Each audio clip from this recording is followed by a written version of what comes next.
성경에 보면 명절날 우리 주님이 베데스다라고 하는 그곳에 연못이 있는데 가셨더니 38년 동안이나 병들어 누워있던 사람, 그 사람뿐 아니라 다른 사람들도 많이 있었던 거죠. 다들 고질병으로 고통을 받고 있는 거예요. 그런데 그 베데스다 연못이 한번 훅 돌게 되면 누구든지 가장 먼저 뛰어들어가는 사람이 고침을 받는데 진짜 힘든 사람은 안 고쳐지는 거죠. 근데 꼭 교회가 그것처럼 별것 아닌 일들은 다 응답받는 것 같고, 또 남들은 교회 다니면서 기도했더니 하나님이 역사해 주셨다 이런 이야기들을 하는데 나는 그런 일이 별로 안 일어나네, 이제 이런 생각이 드는 경우가 있단 말이죠. 그럴 때 우리는 그런 문제를 어떻게 해결할 수 있겠는가? 바로 그 이야기가 오늘 이 출애굽기 6장의 말씀이에요.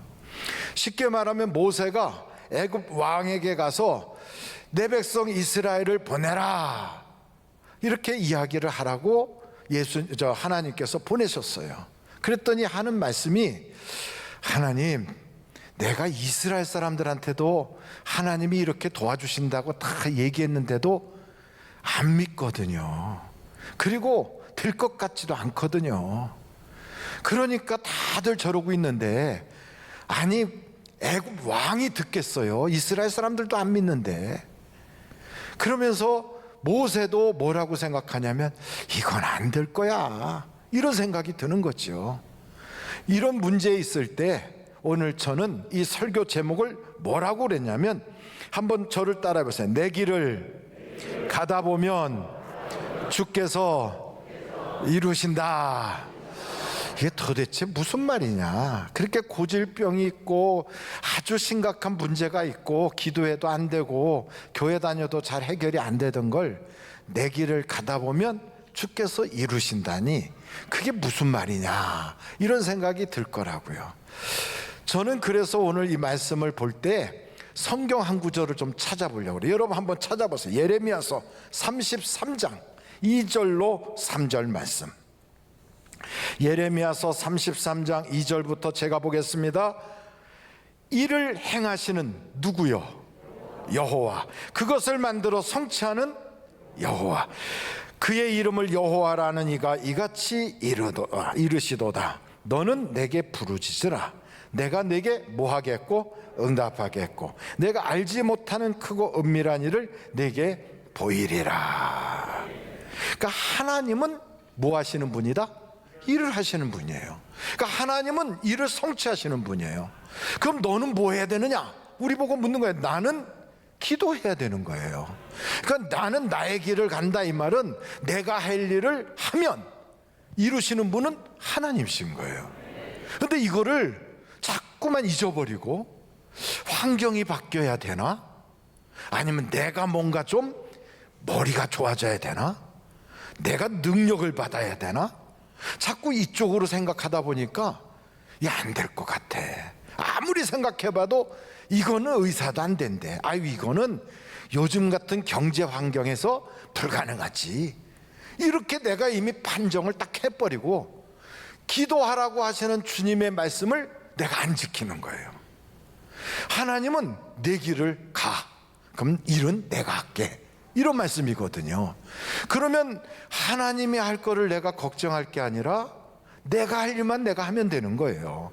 하나님과 우리가 성경에 하나님께서 일방적으로 약속을 딱 해놨는데, 내가 부르짖으면 일은 내가 할게, 이렇게 약속을 해놓으신 거라고요. 그런데 나는 하나님이 못하실 것 같아.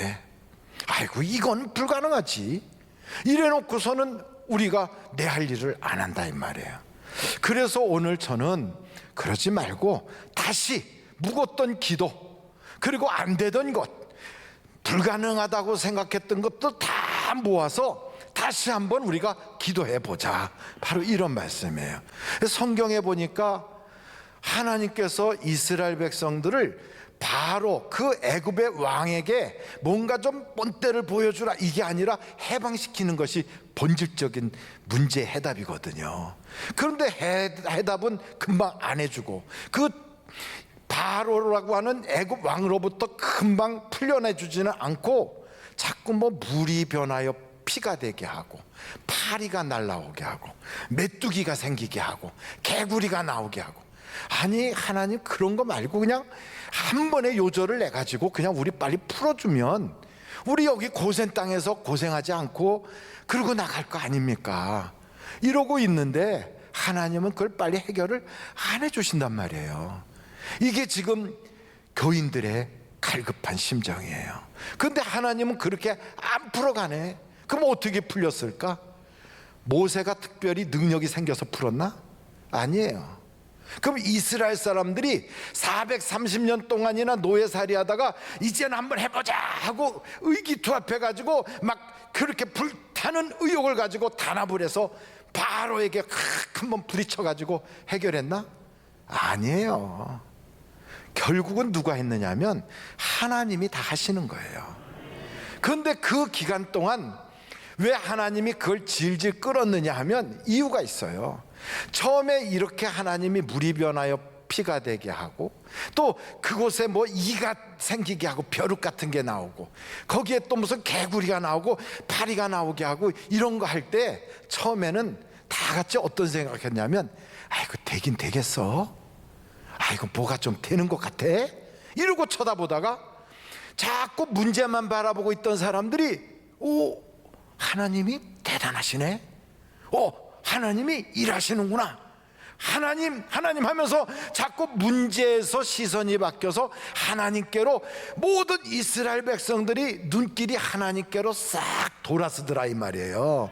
그러니까 역사가 일어나는 거예요. 그래서 여러분 성경을 탁 보니까 모세 그리고 저기 아론이 그렇게 연약한 기도가 시작됐지만 역사는 그때부터 시작인 거예요.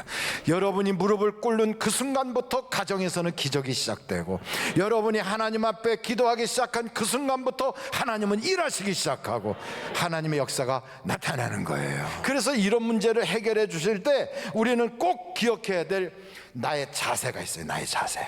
나는 어떤 자세를 가져야 되느냐. 그 말씀이 잠언서 3장에 딱 나와 있어요. 잠언서 3장 5절로 7절이에요. 이런 어려움 속에 딱 있을 때 하나님 분명히 일을 하시거든. 근데 일을 하시는 그 하나님 앞에 내 태도가 참 좋아야 돼요. 어떤 태도냐? 너는 마음을 다하여 여호와를 어떻게 하라? 신뢰하라. 내 명철을 의지하지 마라. 그러니까 문제가 있으면 자꾸 머리 굴리려고 그래요. 그리고 문제 있으면 자꾸 힘 있는 사람한테 줄 좀 대려고 그래. 그리고 뭔가 그동안에 있던 경험들을 막 동원하려고 그래. 절대로 그러지 마라 이거예요. 그러면서 하나님이 뭐라고 그러시면 너는 범사에 그를 인정하라. 그가 누구예요? 하나님이 하나님 영광 받으세요. 이 모든 걸 하나님이 하셨어요. 한 걸음 한 걸음 갈 때마다 이 모든 은혜는 하나님이 하셨어요. 하나님이 힘 주셔서 넘어갈 수 있어요. 하나님이 도와주시니까 오늘도 나는 인생의 담을 뛰어넘어요 하고 하나님을 인정하는 거예요. 그러면 내 길을 지도하시리라. 그러면서 7절 같이 한번 읽어보겠어요. 시작. 스스로 지혜롭게 여기지 말지어다.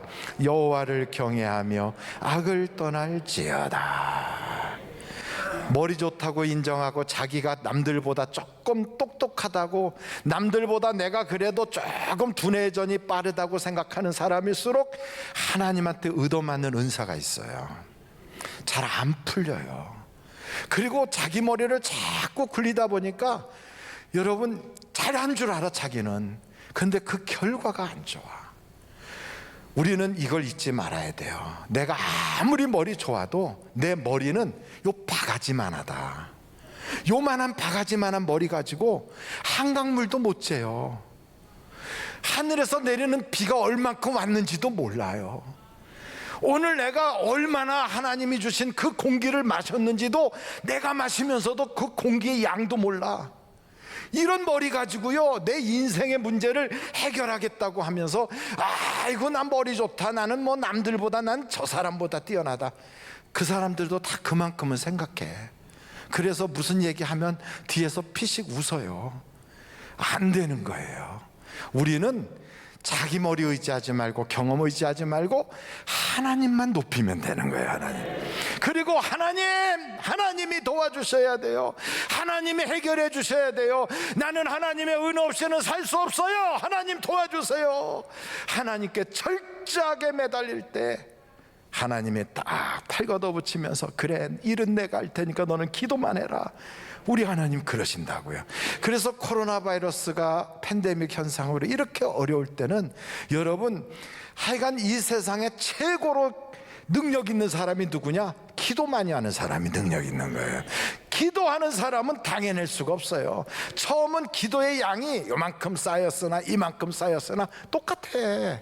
왜? 항아리 아구까지 꽉 차야 그때부터 변화가 생기니까. 그러니까 처음은 요만큼 하나 이만큼 하나 기도해봤자 똑같다고 생각하지만 이게 점점 쌓여가면 나중에는 역사하는 힘이 어마어마하게 큰 거예요.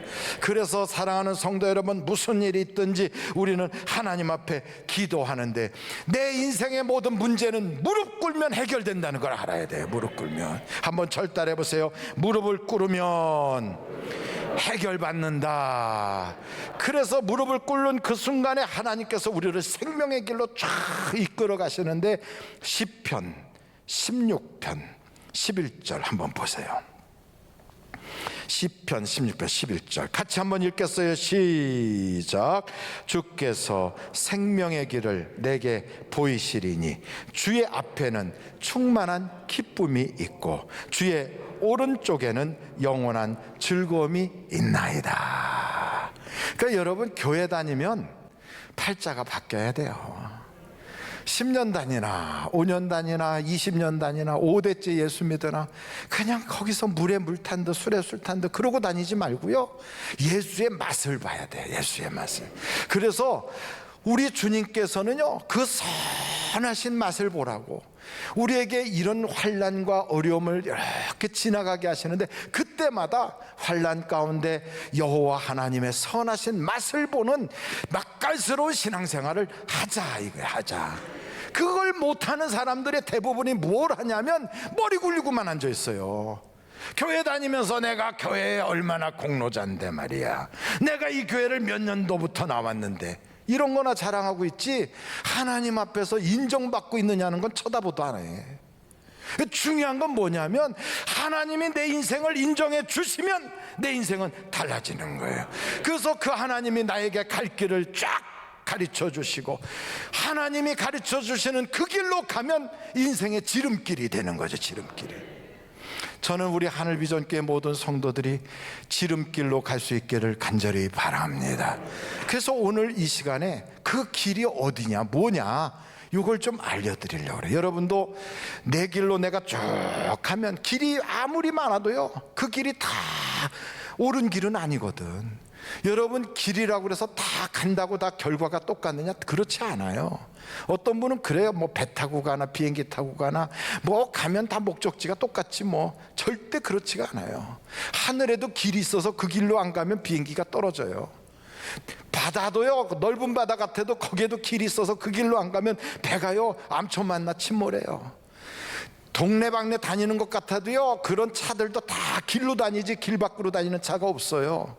사람도 똑같아요. 우리의 인생에도 길이 있다고요. 그 길을 하나님이 알려주시는 그 길로 걸어가야 그 길, 내가 갈 때 그 길의 끝에는 하나님의 일하심을 보게 되는 거지. 그냥 아무데로나 막 간다고 하나님의 역사를 보는 건 아니라고요. 그래서 길이 어디 있느냐? 요한복음 14장 6절을 보세요. 요한복음 14장 6절 같이 한번 읽겠어요. 시작. 예수께서 이르시되 내가 곧 길이요 진리요 생명이니 나로 말미암지 않고는 아버지께로 올 자가 없느니라. 에이, 내 그럴 줄 알았어. 예수님이 길이라고 그러는구만. 그건 뭐 교회 가면 맨날 듣는 소리지. 그런데 일주일 내내 밖에서 세상 사람들 만나고 친척들 만나고 그러면서 명절 기간에 가서 전부쳐 먹고 이거 먹고 저거 먹고 막 하다 보니까 길을 잊어버려. 길을. 그래가지고 길이 다른 데 있는 줄 알아요. 아유, 아무개는 요번에 이래갖고 돈 많이 벌었대. 아이, 누구는 그때 이래가지고서 그거 몸 그 아팠던 거 건강 많이 좋아져서 지금 막 씩씩하게 뛰어다닌대. 아이, 누구는 애가 그 사춘기로 힘들었잖아. 그런데 그 애를 붙잡고 이렇게 상담받았더니 이 애가 정신 바짝 차리고 요즘은 공부하느라고 정신없대네. 아이고, 그래? 그래가지고 길이 그쪽인 줄 알고 자꾸 그쪽이 길인가 보다 이러고 쳐다봐요. 아마도 여기 그런 분들 꽤 있을 거예요. 길이 저쪽이 길인가 봐, 저쪽이 길인가 봐. 자꾸 내 인생의 문제 해결되는 데는 다른 쪽에 있는 줄 알아요.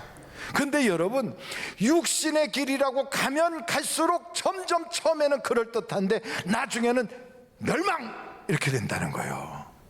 그런데 처음에 신앙이라고 예수 믿고 예수님 따라 막 하면 처음에는 이게 진짜 길이 맞아, 이게 진짜 맞을까 이러고 가는데 점점 가면 생명과 평안이 딱 기다리고 있더라는 거죠.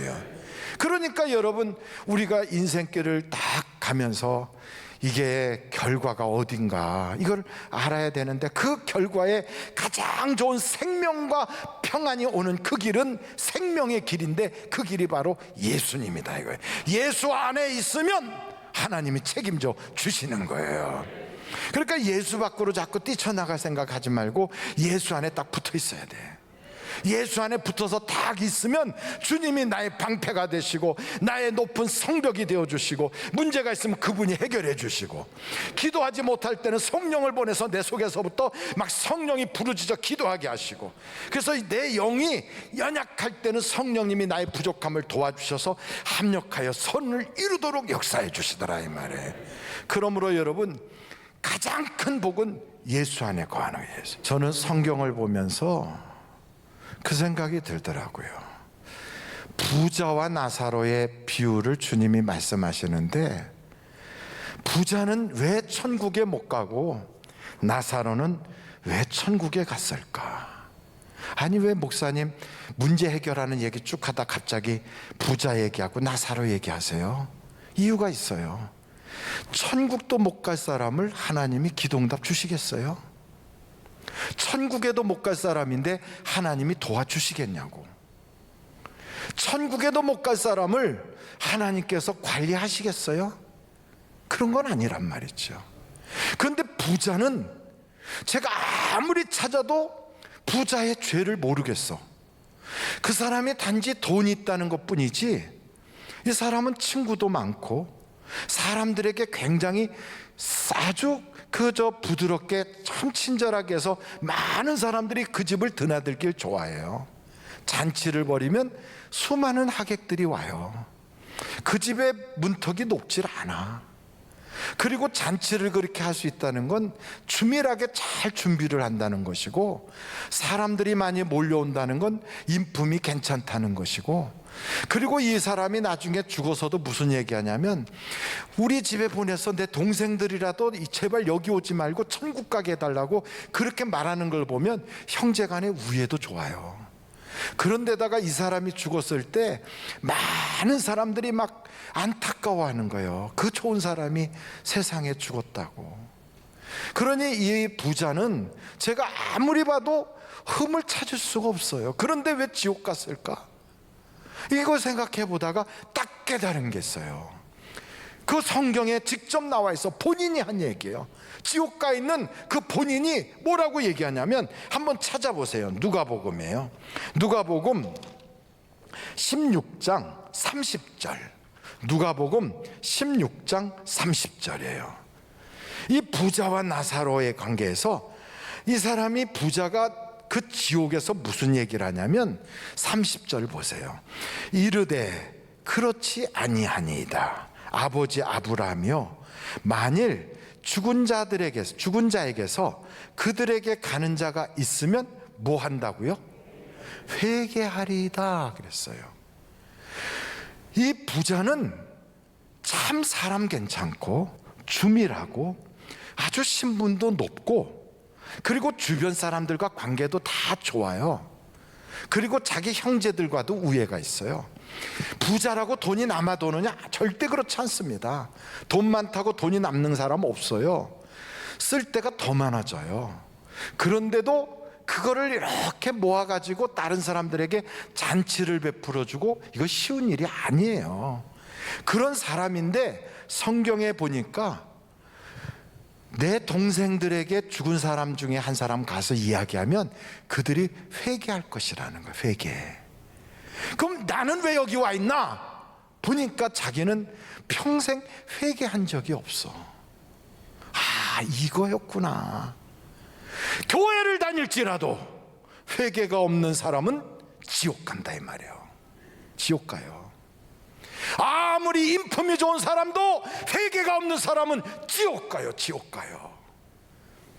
남들이 볼 때도 괜찮은 사람도 회개하지 않는 사람은 지옥 가요. 그래서 성경은 우리 주님이 무슨 말씀하시냐면, 너가 다 목욕했다고 생각하냐?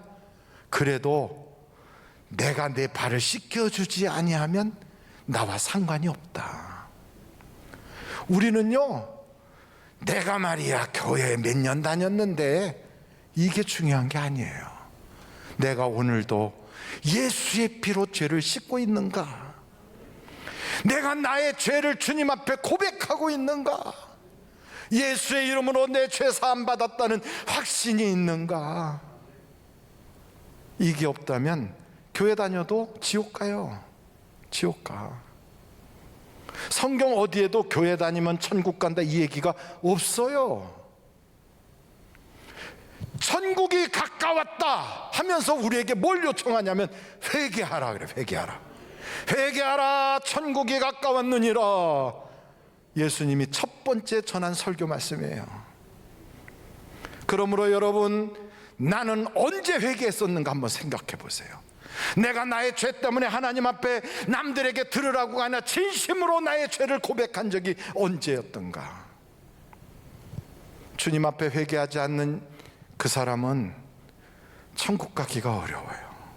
그래서 성경을 다 보면, 아, 그렇구나, 천국도 못 가는 사람에게 하나님이 응답 주시겠나? 그 사람들에겐 과연 어떤 열매가 있는가? 육신의 열매만 쭈르르 매달리는 거예요. 그러므로 사랑하는 성도 여러분, 오늘부로 우리는 하나님 앞에 전심을 다하여 회개해야 돼요. 교회 다니는 이유는 윤리 도덕 잘하자고 착하게 살자고 다니는 게 아니다 이 말이에요. 아니다 말이에요. 예수님의 십자가에서 흘리신 그 보혈의 피로 내 죄 사함 받아야 기적이 일어나고, 내 죄 사함 받아야 내 인생이 달라지고, 내 죄 사함 받아야 하나님이 천국 가는 그 길에 서게 하시는 거예요. 예수 안에 있다는 말은 다른 말이 아니에요. 오늘도 그 예수님의 손으로 내 죄가 씻김 받아야지 되는 거예요. 그래서 예수 안에 있어야 하나님이 그게 길이다 하는 이유가 거기에 있어요. 그래서 사랑하는 성도 여러분, 우리는 천국 갈 수 있는 인물들이 되시기를 간절히 바랍니다. 그리고 이런 얘기하면, 아, 내가 그래서 기도응답 받지 못한 건 내가 천국 못 갈 것 같으니까 하나님이 나 기도응답 안 주시나? 또 그건 아닐 수도 있어요. 아, 그 무슨 얘기예요? 이랬다 저랬다. 이유가 있어요. 문제만 자꾸 쳐다보고 있는 나에게 문제만 보지 말고 주님 바라보라고. 그래서 여러분, 내가 분명히 회개도 하고 하나님께 기도하고 있는데도 문제에서 못 벗어나고 있다면 오늘부로 온전케 하시는 예수를 바라봐야 돼요. 주님 바라보면 인생이 달라지는 거예요. 달라지는 거예요. 그래서 여러분, 교회 다니면 항상 목사가 하는 얘기가 주님 바라봅시다, 주님을 쫓아갑시다, 예수만 바라보면 인생 문제 해결됩니다 하고 이야기하는 이유가, 문제를 바라보던 눈을, 시각을 딱 돌려서 주님 바라보게 하는 거예요. 그러면 우리의 인생이 완전히 달라질 줄로 믿습니다. 저는 우리 하늘비전교회 성도들이 이번에 이런 말씀을 딱 듣고, 나도 그런 사람이 되겠다, 나도 기도하는 사람 되겠다, 나도 내 꿈이 이루어지는 간증자가 되겠다, 이런 마음을 가지고 선한 싸움을 싸우고 믿음을 지키는 그러한 분들이 다 되시기를 주님의 이름으로 축원합니다.